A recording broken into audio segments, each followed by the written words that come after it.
Back to another video और आपका आज स्वागत है। लास्ट वीडियो में हम लोगों ने देखा था कि अज्ञातवास जो है वो बिल्कुल ख़त्म हो चुका हुआ है और जितने भी पांडुपुत्र हैं वो अब अपनी असली पहचान के साथ सामने आ चुके हुए हैं।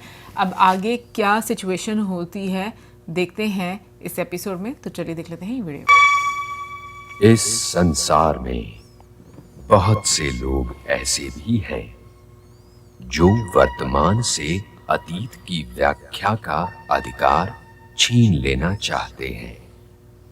ऐसे लोग व्याख्या और विरूपण में अंतर नहीं कर पाते या अतीत में अपने निहित स्वार्थ के कारण अंतर करना चाहते नहीं, किंतु यदि वर्तमान अपने यथार्थ के आधार पर अतीत की व्याख्या ही नहीं करेगा तो उससे लाभ कैसे उठाएगा। कोई वर्तमान अतीत की ओर लौट तो सकता नहीं, वो तो भविष्य की ओर जाने के लिए विवश है। अतीत चाहे जितना आदरणीय हो परंतु उसे जिया नहीं जा सकता।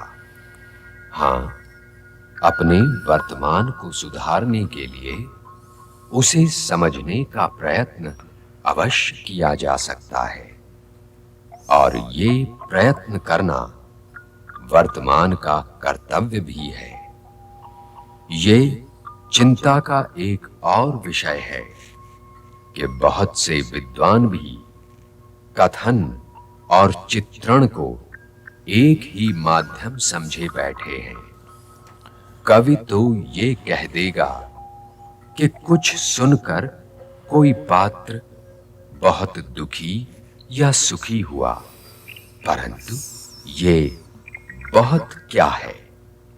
चित्रण के माध्यम को तो ये निर्णय लेना पड़ेगा, क्योंकि कवि तो इस सिलसिले में कोई सहायता कर नहीं सकता।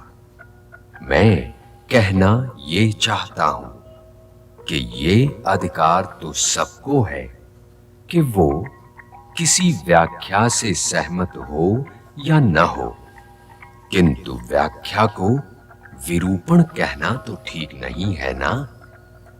मैं जो कथा सुना रहा हूं वर्तमान बनकर सुना रहा हूं, इसलिए कथा सुनिए और इसे अपने यथार्थ का वस्त्र पहनाने का प्रयत्न कीजिए।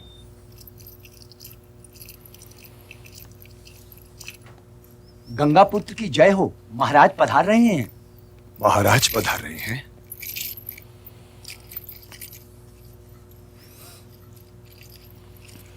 आओ पुत्र। प्रणाम ताजश्री। सुखी रहो। आओ मेरे साथ। आप क्या कहने आए हैं? अपना डर जाहिर करने आए होंगे शायद। आओ।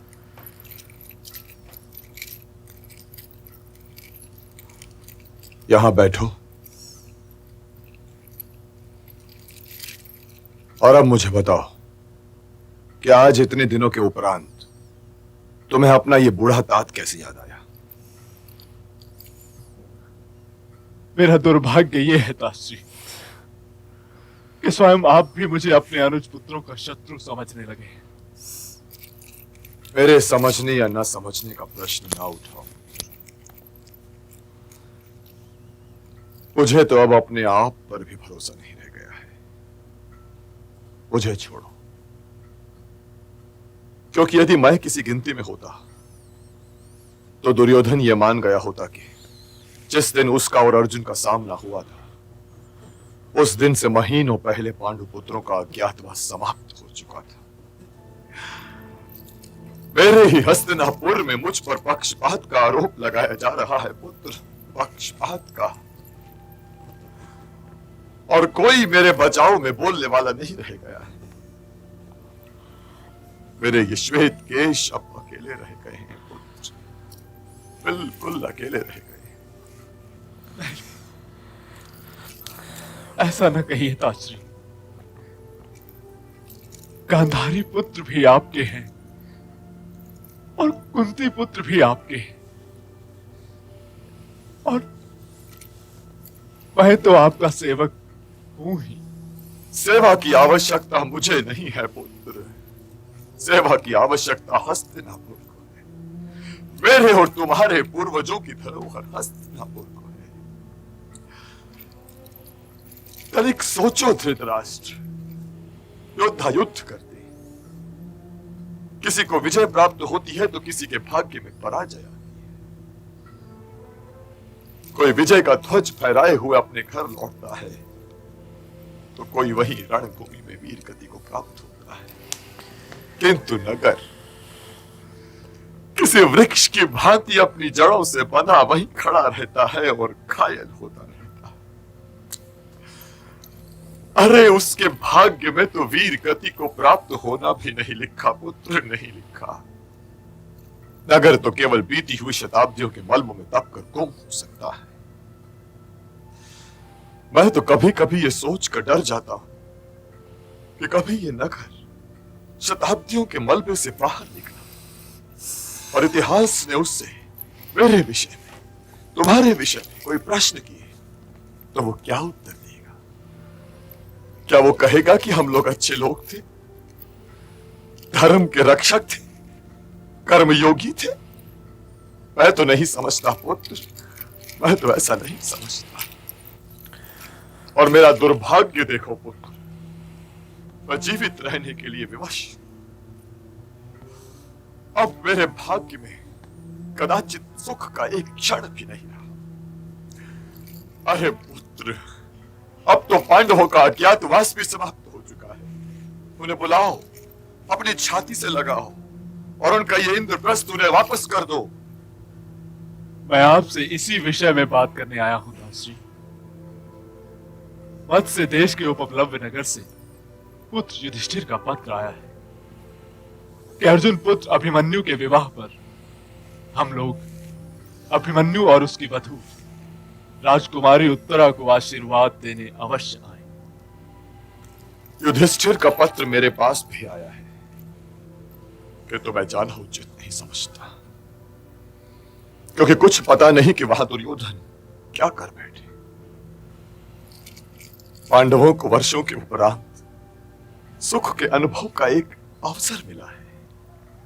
वहां जाकर उसे भंग न करो पुत्र। मैंने आचार्य द्रोण से भी यही कहा। वहां द्रुपद होंगे और आचार्य द्रोण और द्रुपद का आमना सामना उचित नहीं है पुत्र, उचित नहीं है।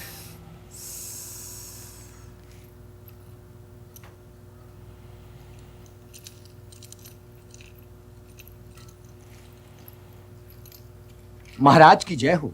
राजकुमार शिखंडी महाराज के दर्शन की आज्ञा चाहते हैं। बुलाओ। शिखंडी हम्म। कौन बना यहाँ राजकुमार। पे? ओह, अच्छा अच्छा।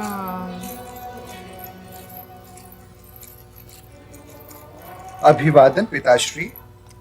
हो आयुष्मान भव। आओ पुत्र, हमारे निकट शिखंडी बैठो। इनके बेटे थे, मुझे भूल गया था। तुम्हें महाराज युधिष्ठिर का पत्र तो तुम्हें मिल ही गया होगा, जी पिताश्री। परंतु अर्जुन ने मुझे जो पत्र लिखा है उसमें भी यही लिखा है कि यदि हम सब लोग विवाह के लिए उपप्लव्य नहीं गए तो वे लोग ये समझेंगे कि हम उनके पुत्र अभिमन्यु को अपना नहीं मानते। इसलिए हम सबका वहां चलना आवश्यक है। मैं तो ये चाहता हूं कि हम अपनी पूरी सैनिक शक्ति के साथ वहां चलें। हो सकता है कि वहां ये निर्णय ले लिया जाए कि विवाह के उपरांत हम तुरंत हस्तिनापुर पर आक्रमण कर दें। मैं द्रोण की मृत्यु की प्रतीक्षा में बूढ़ा हो गया पुत्र, बूढ़ा हो गया। जो आज्ञा। मैं भी तो एक युद्ध की प्रतीक्षा कर रहा हूं पिताश्री। पुत्र,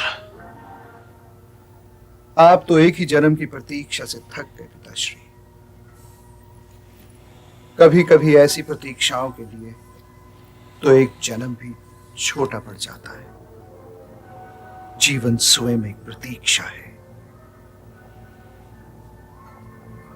अपने लक्ष्य की ओर भागता रहता है। यदि वो लक्ष्य सामने से हट जाए, फिर जीवन दिशाहीन, अर्थहीन हो जाता है। इसलिए आप प्रतीक्षा से न घबराइए पिताश्री। कभी कभी तुम्हारी बातें मेरी समझ में नहीं आती पुत्र, और फिर तुम हमसे कितना अलग थलग रहते हो। जब मैं राजसूय यज्ञ के लिए इंद्रप्रस्थ गया था तो वहां पांडवों की बात छोड़ो, वे तो अपने हैं। गंगा पुत्र भीष्म भी तुम्हें पूछ रहे थे। उनसे मिलने के लिए तो मैं स्वयं व्याकुल हूं, परंतु आप चिंता न कीजिए पिताश्री। जैसे आपने एक विशेष लक्ष्य के लिए धृष्टद्युम्न की कामना की और वो अग्नि से उत्पन्न हुआ, वैसे